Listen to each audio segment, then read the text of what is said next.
Hi guys, welcome to SC GATE PSU short lecture presented by अभी विद्यामन education. ये ratio and proportion का part 7 है। Part 6 तक हम सारे कॉन्सेप्ट को कवर कर चुके हैं जो मुझे लगता है कि गेट में आएगा या फिर गेट में वो आ चुका है। ठीक है, अब क्या होगा कि मुझे आगे फ्यूचर में अगर ऐसा लगता है कि कोई ऐसा इसमें रेशियो एंड प्रोपोर्शन का कुछ पार्ट है जो कि आ सकता है, उस टाइप क्वेश्चन आ सकते हैं, तो डेफिनेटली मैं नेक्स्ट पार्ट लेके आऊँगा आने वाले दिनों में। अभी तक के लिए जितना आपने पढ़ा है इनफ है गेट इंजीनियरिंग सर्विस और पब्लिक सेक्टर के लिए। ठीक है, और आज के हम लोग वीडियो में बात करने वाले हैं कि पीडीएफ रेशियो एंड प्रोपोर्शन का जो पीडीएफ मैं देता हूं हर एक लेक्चर कंप्लीट होने के बाद, तो पीडीएफ कहां से डाउनलोड करेंगे और पीडीएफ में कैसे क्वेश्चन रहेंगे, और जितना भी मैंने हर पार्ट में एक एक क्वेश्चन होमवर्क देता हूं तो वो होमवर्क वाले क्वेश्चन को भी हम लोग इसमें डिस्कस करने वाले हैं। बाद में आपको प्रैक्टिस सेट भी आते रहेंगे। ठीक है, तो रेशियो एंड प्रोपोर्शन का प्रैक्टिस सेट लाता रहूँगा ताकि टाइम टू टाइम आपका रिवीजन होता रहे। 1 मंथ 2 मंथ के बाद ऐसे करके लाता रहूँगा ताकि आपका रिवीजन होता रहेगा। तो सबसे पहले ये जान लेते हैं कि पीडीएफ कब और कहाँ से मिलेगा। तो पीडीएफ पे काम हो रहा है बच्चों। आज है 8 जून। ठीक है, कल आपको मतलब कि 9 जून को आपको 5 बजे शाम को इस टेलीग्राम चैनल पे मिल जाएगा आपको। ठीक है, तो आपको क्या करना होगा, इस टेलीग्राम चैनल को ज्वाइन करना होगा। आपको टेलीग्राम पे जाना है, आपको टाइप करना है अभी विद्यामैन। जब आप टाइप करेंगे तो एक आ जाएगा चैनल जिसका नाम है जनरल एप्टीट्यूड फॉर गेट। तो वहाँ से आप उसको चैनल को ज्वाइन कर लीजिए। जब चैनल को आप ज्वाइन कर लेंगे तो वहाँ पे बहुत सारे पीडीएफ ऑलरेडी पड़ी हुई हैं जो टॉपिक हमने ऑलरेडी कवर कर चुके हैं, जैसे time speed distance, Venn diagram, syllogisms, उसके सारे पीडीएफ पड़े हैं। वहाँ से बाकी के भी पीडीएफ आप डाउनलोड कर सकते हैं। और फ्यूचर में भी जितने पीडीएफ आएंगे सब इसी टेलीग्राम चैनल पे ही आएंगे। और चैनल से रिलेटेड कोई भी वीडियो अगर अपलोड होता है तो उसका लिंक जरूर यहाँ पर शेयर किया जाता है। और कोई भी चैनल से रिलेटेड इन्फॉर्मेशन होता है तो इस यूट्यूब चैनल, इस टेलीग्राम चैनल पर अपडेट किया जाता है। तो ये टेलीग्राम चैनल को आप ज्वाइन कर लीजिए। इसके लिए लिंक के नीचे लिंक डिस्क्रिप्शन में दिया हुआ है, आप डायरेक्ट उस लिंक पे क्लिक करके डायरेक्ट टेलीग्राम चैनल पे जा सकते हैं। और एक जो सबसे इंपॉर्टेंट पॉइंट ये है बच्चों कि जो भी ये पीडीएफ में जो भी क्वेश्चन कंटेंट होगा वो क्वेश्चन होता है हमेशा strictly related to syllabus of GATE, engineering service and PSU. तो गेट और इंजीनियरिंग सर्विस और पब्लिक सेक्टर को माइंड में रख के ये पीडीएफ बनता है। ऐसे क्वेश्चन उसमें होते हैं जो GATE, engineering service, public sector में उस टाइप के क्वेश्चन आते हैं या फिर ऐसा लगता है कि आने के चांस है, वही क्वेश्चन मैं वहाँ पे डालता हूँ। और पीडीएफ के नीचे आपका आंसर की मिल जाएगा।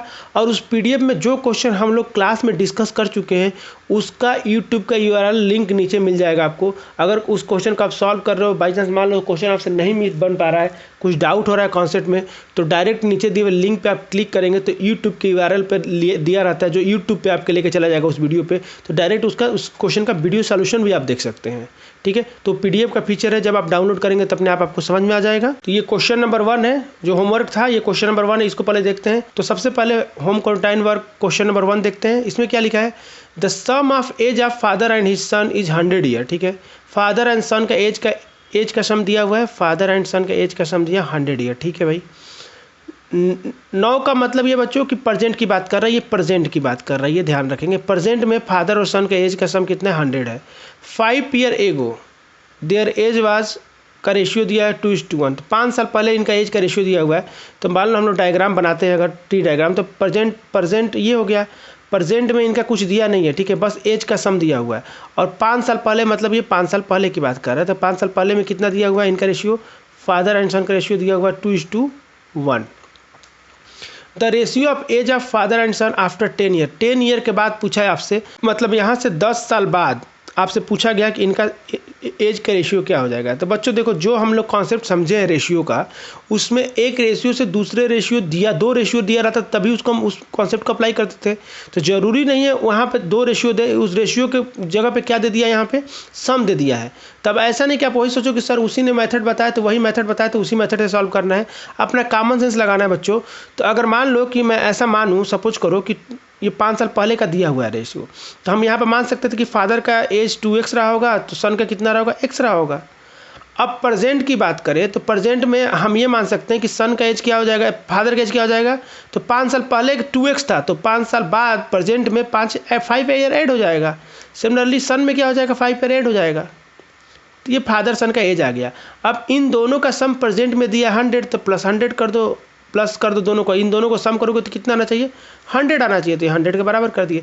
जब 100 के बराबर कर दिए बच्चों, तो यहाँ से x की वैल्यू निकाल सकते हो। जब x की वैल्यू कैलकुलेट करोगे तो ये जाएगा 3x, और ये 10 इधर 90 को 30 से डिवाइड करोगे तो 3 से डिवाइड करोगे तो यह आ जाएगा x की वैल्यू 30। तो यहाँ से x की वैल्यू 30 आ गई बच्चों।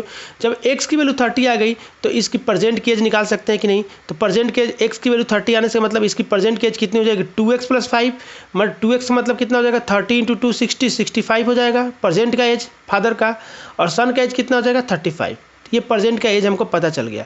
अब आपसे पूछा 10 साल बाद के एज का रेशियो पूछा है, तो 10 साल बाद यहाँ पे 10 साल बाद यहाँ पे जब 10 साल बाद देखोगे तो फादर की एज कितनी हो जाएगी 10 साल बाद 75, और बेटे की एज कितना हो जाएगी 45।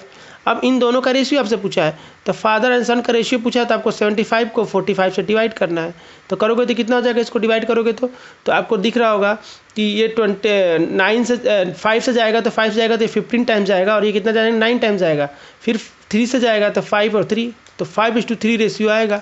कौन सा ऑप्शन मैच कर रहा है, A is the correct answer. तो बहुत लोगों ने इसका कमेंट सही करके बताया था। मुझे देखो ये खुशी होता है कि बहुत लोग क्वेश्चन को सॉल्व करके कमेंट करके आंसर बताते हैं। जो लोग सीरियस हैं पढ़ाई को लेके वो लोग डेफिनेटली मैं देखा वो लोग कमेंट करते हैं आंसर निकाल के, ठीक है। बहुत लोगों का आंसर सही आया था, A is the correct answer. Question number 2 है होम क्वारंटाइन वर्क 2, ठीक है। तो इस क्वेश्चन में ईच मेंबर आप, ये तो क्वेश्चन हम लोग क्लास में डिस्कस कर चुके हैं, ये इसका 60 आंसर आएगा, ये मैं क्लास में ही डिस्कस कर लिया था, ठीक है। तो आप लेक्चर 3 या 4 में होगा जो भी होगा आप लोग देखे होंगे तो आपको याद होगा, ए आंसर इसका आएगा, 60 आंसर आता है। ये बहुत ही प्यारा क्वेश्चन है, ठीक है। ये 5 स्टार क्वेश्चन है, याद रखना। इस टाइप के क्वेश्चन गेट में आने के बहुत ज़्यादा चांसेस है। मैं ये नहीं बोल रहा कि ये सेम क्वेश्चन आएगा, लेकिन इससे रिलेटेड कॉन्सेप्ट पे बेस्ड क्वेश्चन आ सकते हैं, ठीक है। तो ये हम डिस्कस कर चुके हैं, तो आप लोग वहाँ से रिफ़र कर लेंगे उसको। नेक्स्ट क्वेश्चन देखते हैं, और ये 2 क्वेश्चन में दिया था होमवर्क एक दिन, ये दोनों क्वेश्चन को देखते हैं। ये कॉइन पे बेस्ड, जिस दिन कॉइन वाला कॉन्सेप्ट डिस्कस किए थे, ये दोनों क्वेश्चन आप लोग को होमवर्क मिला था। तो सबसे पहले क्वेश्चन से डिस्कस करते हैं। तो क्वेश्चन नंबर 1 को देखते हैं, ये जो दिया थे हम लोग। तो क्वेश्चन नंबर 1 में क्या दिया है कि 324 नोट्स है, जिसमें 20 का नोट है, 50 का नोट्स है, ठीक है। और वो दोनों जो पैसे मिल के बना रहे हैं, कितने बना रहे हैं 12,450 रुपये। तो 20 का नोट पूछा था। ये सिमिलर क्वेश्चन हम लोग किए थे जो गेट में आया हुआ था, ये सिमिलर क्वेश्चन किए थे। बहुत लोगों ने इसका सही आंसर कमेंट करके बताया था। अब देखो इसको सॉल्व करने का तरीका क्या बच्चों, हमारे पास कितने नोट है 324 नोट है, और 324 में हमारे पास कितने नोट है 20 के नोट है, 20 के नोट से भाई चलो, उसके बाद कितने के नोट है 50 के नोट है। तो जिसका निकालना था उसका एक्स मान लो, तो हमने एक्स मान लिया, तो एक्स का मल्टीप्लाई कर देंगे तो टोटल रुपीज़ अमाउंट बन जाएगा। 20 का नोट x है तो 20 में x का मल्टीप्लाई करेंगे तो अमाउंट बन जाएगा जो 20 का नोट बनाएगा। फिर 50 नोट किसके बचे हैं बच्चों, सॉरी 50 का नोट कितना बचेगा, तो टोटल नोट हमारे पास 324 है। तो हम लोग यहाँ पे ऐसे कर सकते हैं 324 - x, क्योंकि हमको 20 वाला घटाना होगा। तो ये बचे हुए नोट 50 के हो जाएंगे। अगर इतने नोट 50 के हैं तो इसको 50 में मल्टीप्लाई करेंगे बच्चों, तो ये टोटल 50 का नोट जितना अमाउंट बनाएंगे वो पूरा का पूरा आ जाएगा। अब इन दोनों का जो सम होगा बच्चों वो आ जाएगा, और वो दोनों का सम कितना दिया हुआ है 12,450 रुपये। इसको आपको सॉल्व करना है, आप सॉल्व करके आंसर निकाल सकते हैं, ठीक है। जब सॉल्व करेंगे तो यहाँ से जब इसको सॉल्व कर लेंगे तो x की वैल्यू आ जाएगी बच्चों यहाँ पे 125, तो 125। अब ये x की वैल्यू 125 आ गई, तो कौन सा ऑप्शन मैच कर रहा है, B is the correct answer. तो इस क्वेश्चन का आंसर हो जाएगा B is the correct answer. इसको रिवर्स अप्रोच से भी सॉल्व कर सकते थे। अगर आपका कैलकुलेशन बहुत फास्ट है तो आप ऐसे सोच सकते थे कि जैसे मान लो कि ऑप्शन डी को चेक करना है, तो कैसे चेक करोगे, ऑप्शन डी को चेक करने का मतलब आपके पास 11 नोट है 20 का, तो 11 नोट 20 का होने का मतलब 220 रुपया हुआ। अब बाकी नोट कितने हैं 50 के हैं, तो बाकी नोट में 50 का मान लो कि अब 11 ही नोट लिए, मान लो 300 नोट है, 300 में 50 का मल्टीप्लाई करोगे 300 नोट बचे हुए, वैसे ज़्यादा बचेंगे 300 से, लेकिन 300 के आसपास भी 50 से मल्टीप्लाई करोगे तो 15,000 से ज़्यादा हो जाएगा। और बाकी अभी तो 20 वाले अलग हैं, इसका मतलब ये अमाउंट जो बनाएगा ये वाला कंडीशन का 15 से ज़्यादा बनाएगा, ये आंसर हो नहीं सकता है, ठीक है। तो ऐसे करके ऑप्शन चेक भी कर सकते थे कैलकुलेशन बिना किए हुए, या फिर आप ऐसे सॉल्व करके निकाल सकते हैं। बस बच्चों ध्यान देना कि जिसको पूछा है उसी को x मानना। कई बार क्या होता है बच्चे कि 20 की जगह 50 को x मान लेते हैं, और जैसे x की वैल्यू आता है एकदम प्रेशर में रहते हैं एग्जाम में, तुरंत x की वैल्यू उसको दिखेगी ऑप्शन में टिक कर देगा। लेकिन आपको जब अगर 50 का नोट को x माने रहोगे तो आपको क्या करना होगा, टोटल नोट्स में से फिर जो x की वैल्यू आएगी उसको घटाओगे तब जाकर 20 का नोट्स आएगा। तो पहले ही हम लोग केयरफुल हो जाएंगे, जो चीज़ें पूछा है उसी को x मानेंगे, ठीक है। इस टाइप के क्वेश्चन में यही गलती होता है, मैंने बहुत सारे स्टूडेंट से डिस्कस किया है, वो लोग यही गलती करते हैं, ठीक है। ये कॉन्सेप्ट क्लियर हो गया। पहले भी मैं बता चुका हूँ कि जिस नोट का पूछा है नंबर, उस नोट को क्या करना है, आपको x मानना है। अगर 50 का x मानते तो आपको ये x की जो वैल्यू आती टोटल 324 में से घटाते, तब जाके आपका आंसर आता है। क्लियर है यहाँ तक, ठीक है। बहुत लोगों ने कमेंट करके आंसर बताया था, बहुत लोगों का सही हुआ है। नेक्स्ट क्वेश्चन देखते हैं। ये ईपीपीसीएल एग्जाम में आया था। ईपीपीसीएल का मतलब Uttar Pradesh power corporation limited है ये, इलेक्ट्रिसिटी बोर्ड का है, उसमें ये क्वेश्चन है। तो बहुत ही प्यारा क्वेश्चन है, ठीक है। ये क्वेश्चन होमवर्क दिया था, बहुत लोग इसका भी आंसर निकालिए। सिमिलर टाइप के क्वेश्चन हम लोगों ने क्लास में डिस्कस किया हुआ है। एक बैग है जिसमें 1, 50 और 25 पैसे कॉइन है, ठीक है। तो हमने लिख लिया 1 रुपये का कॉइन, 50 पैसे का कॉइन, 25 पैसे का कॉइन हमने लिख लिया। और इनका रेशियो दिया है बच्चों 5, 7 और 9। हमको पता है ये रुपीज़ में ऑलरेडी है, इसको रुपीज़ में कन्वर्ट करेंगे तो ये रुपीज़ 1/2 बनाएगा। 25 कैसे बनाता है, 1/4 बनाता है। ये सब मैं लिख रहा हूँ, अगर आप पूरा अच्छे से वीडियो देखेंगे तो आपको ये सब लिखने की जरूरत नहीं है बच्चों। अब हम लोग को नेक्स्ट स्टेप में क्या करना होता है, हमको इसमें एक ऐसे नंबर का मल्टीप्लाई करना होता है कि ये जो 7 है 2 का मल्टीपल हो जाए, 1/2 का मल्टीपल हो जाए, 9 जो है 1/4 का मल्टीपल हो जाए। उसके लिए हम लोग क्या करते हैं कि सबसे छोटे अमाउंट को देखते हैं, जो रुपीज़ में कन्वर्ट होता है उसका डिनोमिनेटर में जो आता है उसी से मल्टीप्लाई कर देते हैं, ठीक है। तो इसमें 4 का मल्टीप्लाई करेंगे यहाँ पे, तो 4 का मल्टीप्लाई करने के बाद क्या हो जाएगा 20, और ये हो जाएगा 28, और ये हो जाएगा 36। ये हमारे पास क्वाइन हमने मान लिया, ऐसा हमने ये क्वाइन मान लिया कि ये क्वाइन है, नंबर ऑफ क्वाइन है, ये नंबर ऑफ क्वाइन है। अब ये 20 क्वाइन है, 1 रुपये का, तो अमाउंट कितना बनाएगा, ये 20 रुपीज़ बनाएगा। ये अमाउंट की बात कर लेते हैं, अमाउंट। उसी तरह 28 क्वाइन है किसके, 50 पैसे के, तो कितने बनाएंगे, 14 रुपीज़ बनाएगा। सिमिलरली 36 क्वाइन है किसके हैं, 25 पैसे के, तो कितना बनाएगा, 1/4 रुपीज़ बनाएगा, तो ये 9 बनाएगा। अब इन तीनों का सम कर देंगे तो कितना हो जाएगा, ये हो जाएगा 34, और 34 और 9 कितना हो जाएगा, 34 9 कितना हो जाएगा 43। तो ये 43 आ गया, यानी कि अमाउंट टोटल हमारे 43 आ गया हमारे मानने के हिसाब से। लेकिन ये अमाउंट कितना दिया है बच्चों, 430 दिया है, तो अमाउंट 430 दिया है तो 430 लिख लेंगे। तो 1 यूनिट की वैल्यू कितनी आ गई, 10। अब 1 यूनिट की वैल्यू 10 आ गई, जब 1 यूनिट की वैल्यू 10 आ गई तो हमने माना है नंबर ऑफ कॉइन 20 माना हुआ है, नंबर ऑफ कॉइन 50 का 28 माना हुआ है, 25 का 36 माना हुआ है। तो कॉइन पूछे, अमाउंट पूछे, कुछ भी पूछेगा आप निकाल सकते हो, लेकिन पूछा क्या ध्यान देना है। तो 50 पैसे के कॉइन कितने हैं, तो 50 पैसे कॉइन को कितना हमने माना है, 28 यूनिट माना है। तो 1 यूनिट की वैल्यू 10 है, तो 28 यूनिट की वैल्यू कितनी हो जाएगी, 10 का मल्टीप्लाई कर देंगे तो 280 कॉइन 50 पैसे के होंगे। तो कौन सा ऑप्शन हो जाएगा, D is the correct answer. तो डी आपका करेक्ट आंसर हो जाएगा। बहुत लोग इसका आंसर कमेंट करके सही बताए थे। देखो यार, मैं आप लोगों से एक बात क्लियरली बता रहा हूँ कि जो लोग सीरियस हैं, जब मैं होमवर्क क्वेश्चन देता हूँ तो कमेंट करके आप बताइए कि आपका आंसर क्या आ रहा है, क्योंकि वो चीज़ कॉन्फिडेंस बिल्डअप करेगा। मैं 100% श्योर हूँ, जब आप खुद से सॉल्व करोगे, आप आंसर सही निकालने लगोगे ना। देखो बहुत लोग क्या करते हैं, बहुत स्टूडेंट की प्रॉब्लम होती है।